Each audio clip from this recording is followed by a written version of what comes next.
What could be more Christmas than Die Hard? Now, please, listen very carefully. Die Hard is not a Christmas movie. What does he know? I've watched Die Hard at Christmas with the rest of my collection of holiday classics, like Home Alone, The Santa Claus, and Gremlins. Die Hard has previously been adapted into video games. You've got the classic NES title, Die Hard Trilogy, Die Hard Trilogy 2 somehow, Lego Die Hard and Roblox, Duke Hard, all of these. I'm told, in a parallel dimension, I may have covered this game before, but I don't remember and someone deleted it because the video was made in 2017 and sucked, and I'm only going to use like one or maybe two of the same jokes anyway, so Die Hard Nakatomi Plaza. Making Die Hard into an FPS game just makes sense. Enter Piranha Games, a brand new company that wanted to make this thing originally on the Build engine. When that became outdated, they thought, why not Gold Source? That probably would have been pretty cool. But then... What is it for the second fucking time? Lithtech 2.0 to be exact. The same one that powered No One Lives Forever in AVP 2. Now, I'm not sure if the version that could have theoretically existed on Gold Source would be better, but it wouldn't have been the single most difficult thing I've ever tried to get running to play on this channel. So getting an old pre-Fear Lithtech game running properly on any system is a pain. Fortunately, if it's null for AVP 2, people actually like those games and the community has stepped in to provide concrete, easy-to-follow instructions to get you into the games. Die Hard Nakatomi Plaza doesn't have that same kind of dedicated fan base. For good reasons, which we'll get into. I was losing my mind trying to play this fucking thing. It can't just use DG Voodoo, no. It needs some special thing to get it properly working, or so I'm told, because every attempt I made to launch the game resulted in a tiny black window that crashed to desktop. I applied every suggested fix, tweaked every graphical setting, sent milk and cookies out for Santa only to be told that Santa doesn't visit any correctional institutions because we're all on the naughty list, which, yeah, fair, I guess.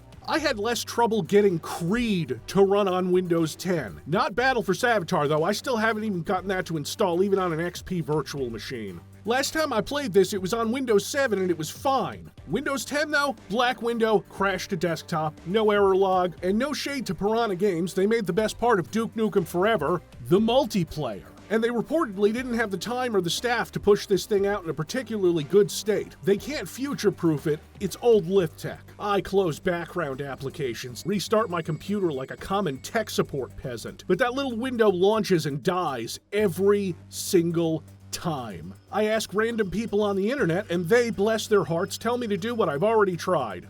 I was desperate, so I went to Google and searched game launching black screen NULF. Like I said, that community has people in it, so I look and I see something related to unplugging USB devices. Fair. Okay, I have a keyboard, mouse, speakers, and 3 external drives plugged in. Maybe something is conflicting. I begin unplugging my devices one by one, starting with a cable I used to charge my phone. The phone was not plugged in at the time. This worked. This cursed relic of Lithjank, monolith jank, not Lithuanian jank, this misbegotten licensed product of human suffering would only launch if I unplugged an unused USB cable. To what end do we toil, kids? I don't want to get bogged down in the technical bullshit. It's Christmas, the time for miracles. They've set me up with a tree. Those presents are props, though they told me I could play with the boxes if I wanted to. No, I need this.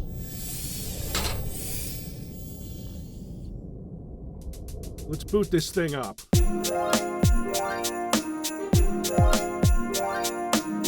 The game starts like the movie, and then speedruns the entire first act. I wanted to do first-person fists with my toes, but no, because as soon as the plane lands, we're at the Christmas party with Takagi. Ladies and gentlemen, I congratulate each and every one of you for making this one of the greatest years in the history of the Nakatomi Corporation. Yeah? Alright, I tell you what. I'm gonna pull into the parking garage and wait. If you score, you hit me up on my car phone, and then I'll take your bags to the desk. Argyle here looks the least like a dead-eyed puppet, because he's wearing sunglasses. Hey, good evening. I'm here to see Holly McLean. Just type it in there. The first couple times I played this game, I thought I was interacting with this touchscreen because I never thought to try selecting the wrong letter. Because I've seen the movie. Why don't you take the express elevator? Get off when you hear the noise. Thanks. John can figure that out, I think, because he's a detective. He's a detective. I'm looking for Holly Gennaro. Ah, you must be John McClane. Holly went to the vault to fax some documents, but she'll be back momentarily. Oh, okay, let's go meet the crew. We've got Ellis, played in this game by William H. Macy. Crazy that they could pay for his likeness and not, I don't remember the guy's name who played Ellis. Ellis is casually smelling the stationery, but we saw the movie, so we know he's doing some of that booger sugar. Can I get you anything? Yeah, fresh tank top would be nice. But oh God, Holly, what did they do to you?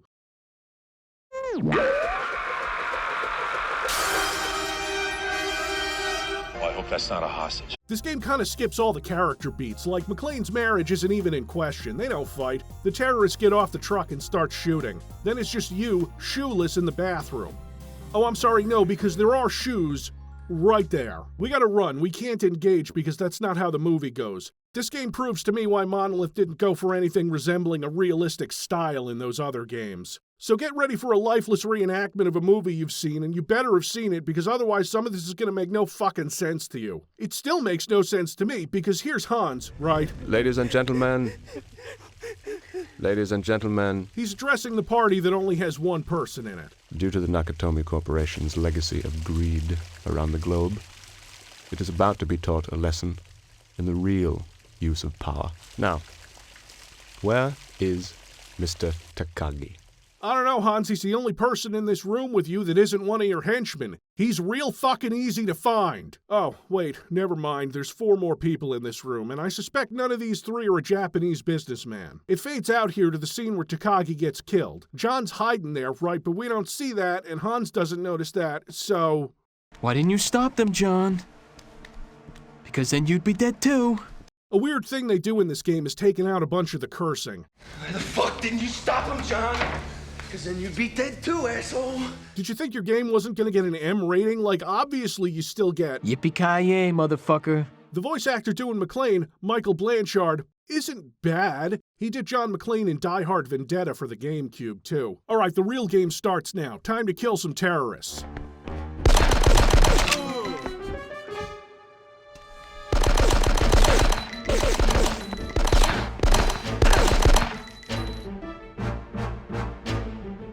The shooting isn't much better.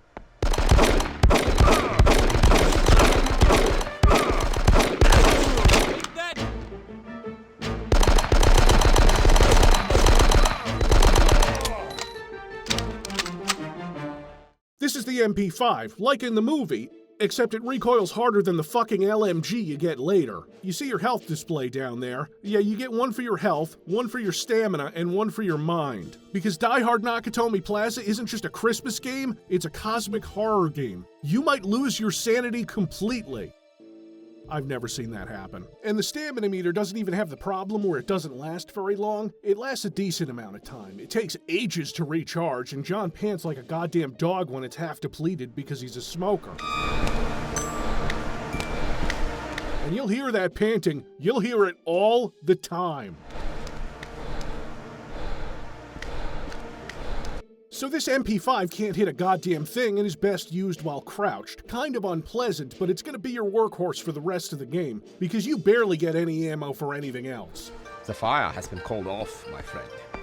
Noelle is coming to help you. Oh, this guy, right. He's the first one John fights in the movie, and like the 10th one he fights in this game. Because they're here to steal all this money and somehow all fit on this truck, and I'm not even gonna question the logic of this. It's not worth my time or yours. The shooting is bad. I know the pistol is more accurate, but like, come on.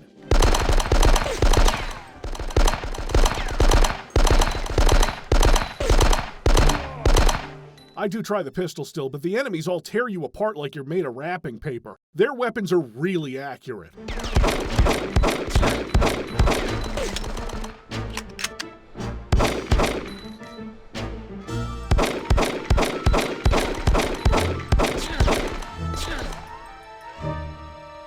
So I go grab some health from a medkit on the wall, and these all have 3 items in them that each replace a sliver of your health, just a little. And even though I played this game before, I forgot that to exit this section you have to press use on the terrorist shoes. 9 million terrorists in the world, and I gotta kill one with feet smaller than my sister. There are 9 million terrorists in this building. This game cuts out huge important parts of the movie, but has no problem keeping the shit that doesn't make any sense. Like, as soon as you use his shoes, it fades. Yes, fades, because in 2002 the cut hadn't been invented yet in video games. That's a fact, look it up. It fades directly into the dead guy in the elevator. And then they change good lines like, I wanted this to be professional, efficient, adult, cooperative, not a lot to ask.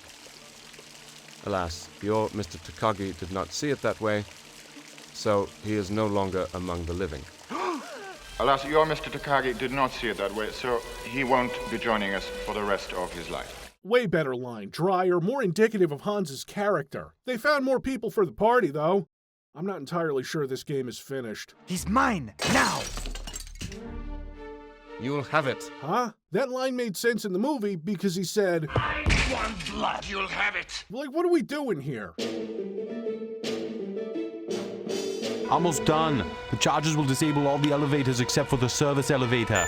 I'm glad the standard for German accent is bad Arnold impression that lapses into French. Hans wanted this done already. You have time to find some wire cutters to disarm the charges. Don't shoot them, especially because the MP5 is about as accurate as a musical biopic and it'll just fucking...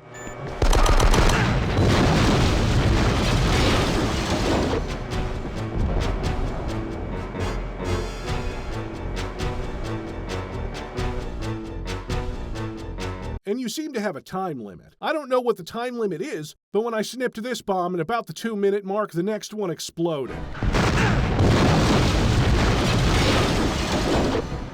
So I start again, and this one says 2 minutes, and...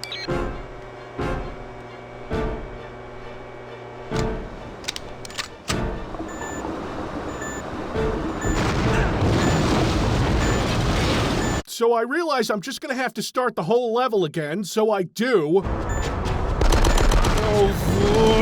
This is about where I learned that crouching and shooting with the MP5 works better. It's not like John McClane would strafe someone with a submachine gun. Mayday! Mayday! Anyone copying? I'm on Channel 9. Terrorists have seized the Nakatomi building and are holding at least 30 people hostage. Attention. This channel is reserved for emergency calls only. No kidding, lady. Do I sound like I'm ordering a pizza? See, that line just doesn't hit as hard when it's not. No fucking shit, lady! Do I sound like I'm ordering a pizza? Also, pretty sure Motorola paid to have this included. Also Zippo. And when terrorists show up, you don't get off the roof. You have to snip some wires, just the red ones though. I feel like a Christmas tree. And while terrorists seemingly respawn over and over from the level's entrance, so they'll be shooting at you from above, it's not at all intensely frustrating. Alright, we're back inside. Let's introduce the star of this game, Reginald VelJohnson. This is 8 Lincoln 30. Come on in, over. Reginald VelJohnson acquits himself pretty well. He's probably the best voice actor in the game, but that's kind of like having the clearest skin in a burn ward. What does he think he's doing? His job. You're back in the area where you disabled the charges. See, a lot of these levels are copied and pasted, and it's vent time. Now I know what a TV dinner feels like. There's a lot of vent crawling in this game, but I can excuse that. There was plenty in Die Hard, but I am sort of curious about how John McClane can crouch run faster than he can run. Kill more terrorists, use one of their bodies to drop on Al's car. The car blows the take because it flinches before the body hits it, and that's really unprofessional. So you're up there, you're waiting for some classic Yuletide lines to show up. Do you really think you have a chance against us, Mr. Cowboy? Yippee-ki-yay, motherfucker.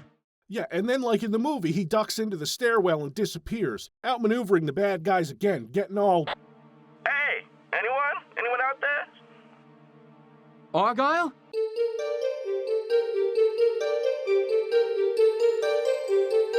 Hey, what's up out there? I'm locked in the garage, I need help. We're expanding on the story of the movie by including Argyle, who mostly just got drunk with a giant teddy bear in the movie and crashed into an ambulance. Oh, Oh, I fucking hate it. 90% of this game is crouching through hallways with the MP5, taking pot shots at the same 3 or 4 guys and somehow missing the simple pleasures of squibs in the 80s. There's just tiny bits of blood when you shoot them that are barely readable in 1080p and certainly fucking invisible in standard definition, which most people probably played this in. This particular level is heavy on opening doors, but only some doors. Most of these doors are props. It's locked. Ugh, locked. It's locked. Dozens of nearly identical gray corridors lead to the parking garage. If you like frustrating early 2000s escort quests, Merry Christmas! Here's a car that's just bulletproof enough to survive this encounter, but not bulletproof enough to act as cover for you. Argyle doesn't wait for you. He goes right on to his next nav point to get shot at, and he's much faster than you are because he's in a car! And McLean smokes a pack a day. What's going on, McLean? Who are those punks?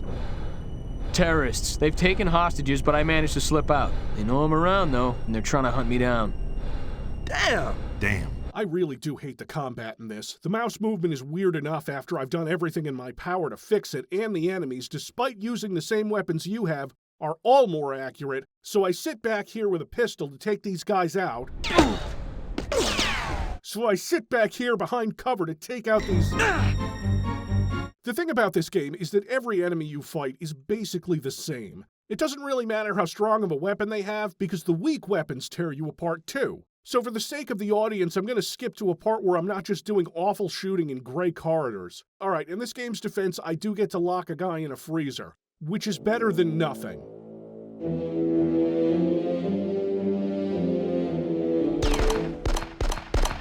Terrorist movement, Southside Nakatomi.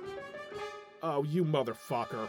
You might not be able to tell because that person who was shooting at me is an inky black void, but that's someone on the SWAT team. I can't shoot at them or else I'll die, which is something the game decides to tell me after spawning me fresh into this level and putting one directly in my path. Powell, call your SWAT guys off. They're shooting at everyone in sight, including me.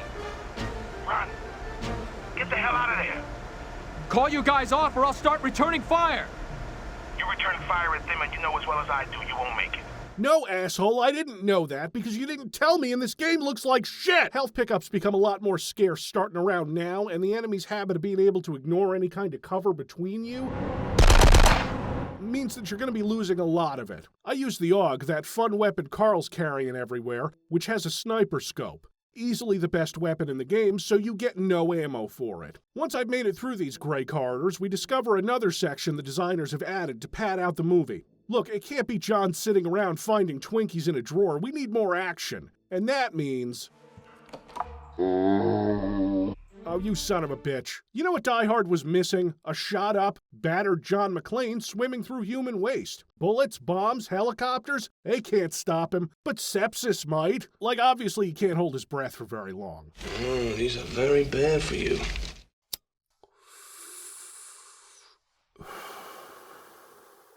Yeah, but it's different. Cigarettes are a currency here, and I wouldn't mind dying. You see this valve right here? You'd better turn that before going any further, because if you don't, the room floods with SWAT guys, who I can't shoot, and who will easily kill me. So I have to restart the level. Hey, I need a new computer for Christmas. See, you have to hit 2 valves, and the second one here will drain this water. Fuck! And I finally get out of the sewage, and... Oh, now this gun will shoot the fleas off a fucking rat, huh? They were just standing there, watching me kill the terrorists. Ugh! One of the SWAT guys was nice enough to die and leave me this Mac 16. It's not the worst gun, and for a little while the game gives you ammo for it. This is, in the most literal sense, a corridor shooter, except with a strange drought in health. I'm talking several maps without a single first aid kit. You get a real machine gun. And the game thinks, yeah, we'll spawn someone else to flank and flash bomb you. The enemies can throw flash bombs, like in the movie, but they're also very stupid and prone to flash bombing themselves. Oh my god, please, don't shoot me. I'm not here to rob you. My name's John McClane. I'm a cop. Yeah, you can pull out your badge and flash it, and that's how you get civilians to trust you. You know what they don't have in this collection of gray corridors? Any med kits. Give me fucking something, a Twinkie in a drawer. So I'm doing real Die Hard shit.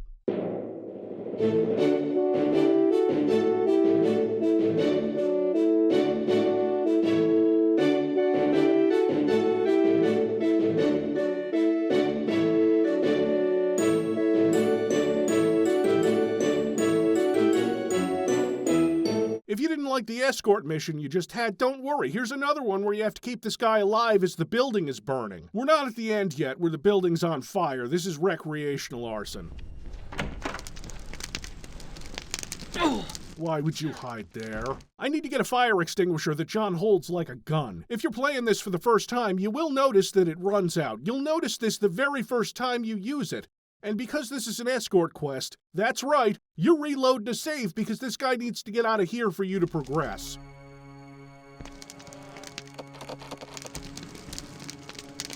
I can't. I'm scared. Please don't leave me behind. Great game, learning your lessons through failure. Truly, this is the Dark Souls of licensed horseshit. Here, let me unlock that for you.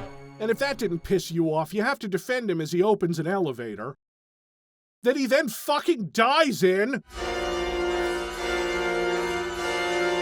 Well, I hope that's not a hostage. Have you ever suffered through an escort mission only for the person you saved to just fucking die? Die, American!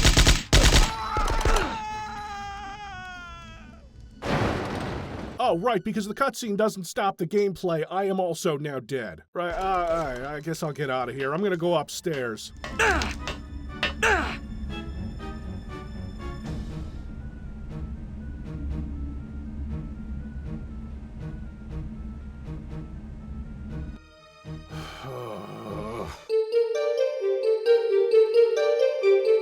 Roy, those bastards on the second floor are blowing our boys to shit.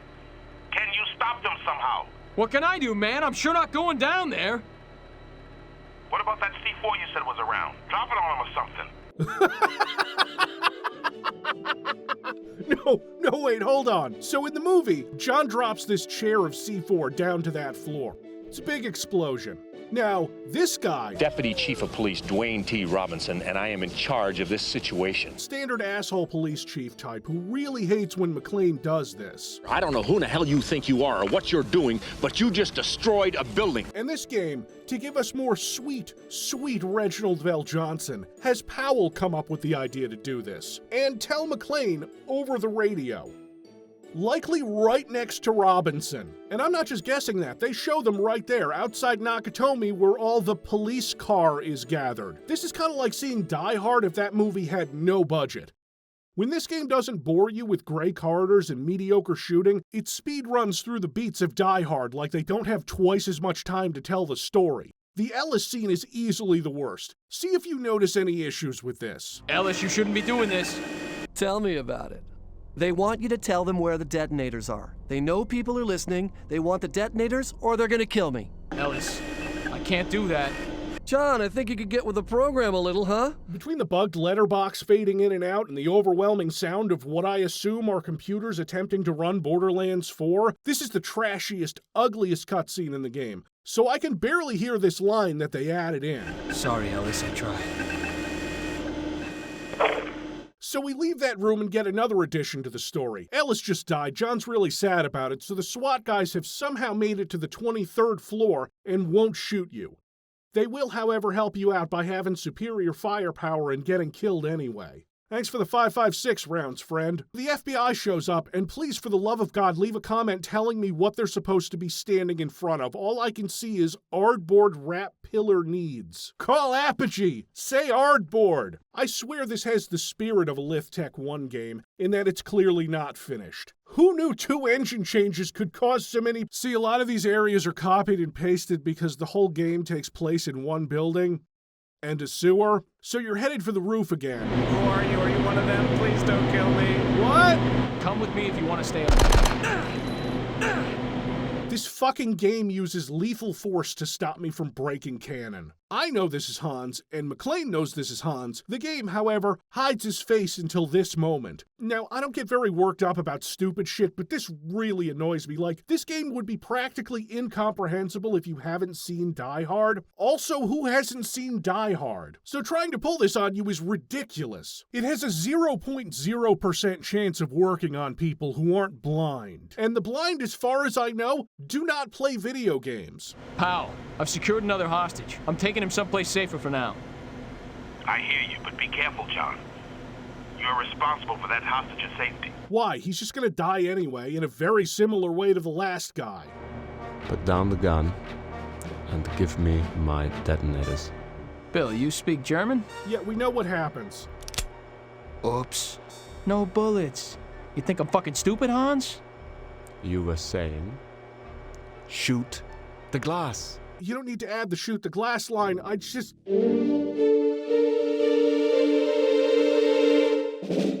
So as you're John McClane and none of the 100+ terrorists you've already killed had shoes that fit you, it does go like in the movie where his feet get all cut up, and man, I would totally believe you if you said that there were like 24 enemies between you and the first aid kit. And you're just getting damaged by walking. Gotta find some bandages for my feet. There he goes. Fuck! When I finally find that bathroom, we get to the conversation between Al and John about how he accidentally shot a kid. I shot a kid. Anyway, I just couldn't bring myself to draw my gun on anybody again. Heavy stuff, and a welcome bit of characterization for Powell. Reginald VelJohnson did a great job with this monologue. It's not in this game, so when Powell draws on Carl later and shoots him, it means nothing. But we had so much time for... Don't worry though, the FBI cuts the power and the movie is almost over.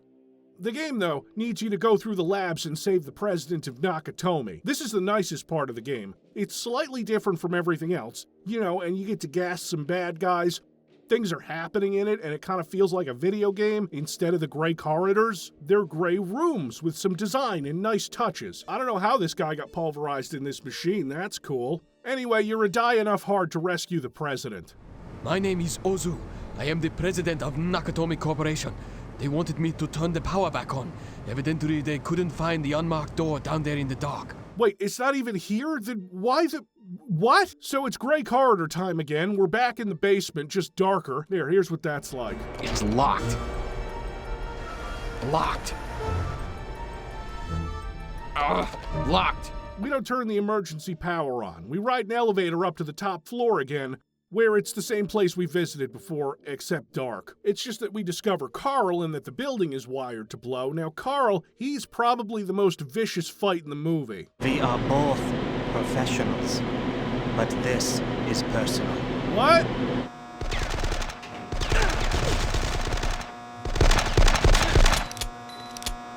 Oh, that's not very professional. Maybe John could have saved himself a gunshot wound if he just nailed Carl right in der sack. So now we have to go save all the hostages on the roof. All 4 of them. Where's Holly? Where is she? They took her! Where? To the vault! Where's the vault? The 30th floor. Up those stairs. Lady, we're on the roof. There's no up those stairs to anywhere. What the fuck are you talking about? We gotta do the famous roof jump, and the designers finished the skybox so it actually looks like things are happening down there. The helicopter from before is chasing us with Johnson & Johnson in it, but that doesn't matter. They're about to get smoked. This is almost good. Like breaking through the window downstairs. Except because this is, well, this game, there needs to be one person hit scanning you from a balcony.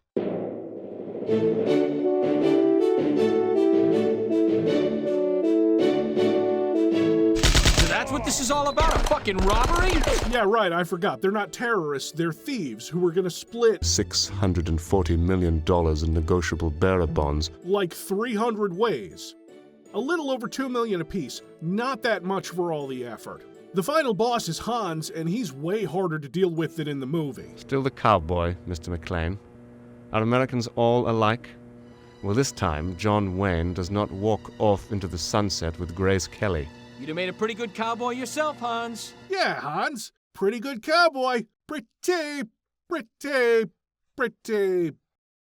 Pretty good.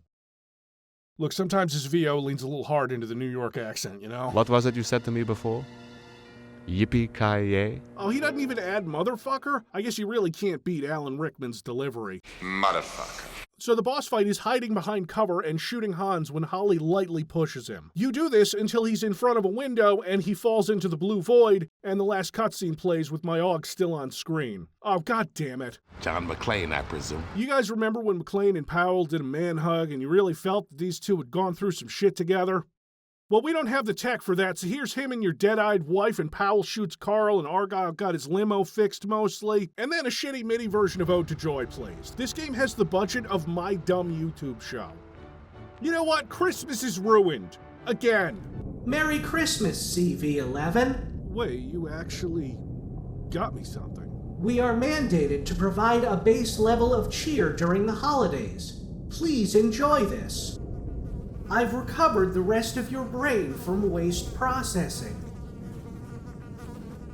Oh, you piece of shit. What the fuck am I gonna do with this? Funnel it through my ear? This is worse than nothing.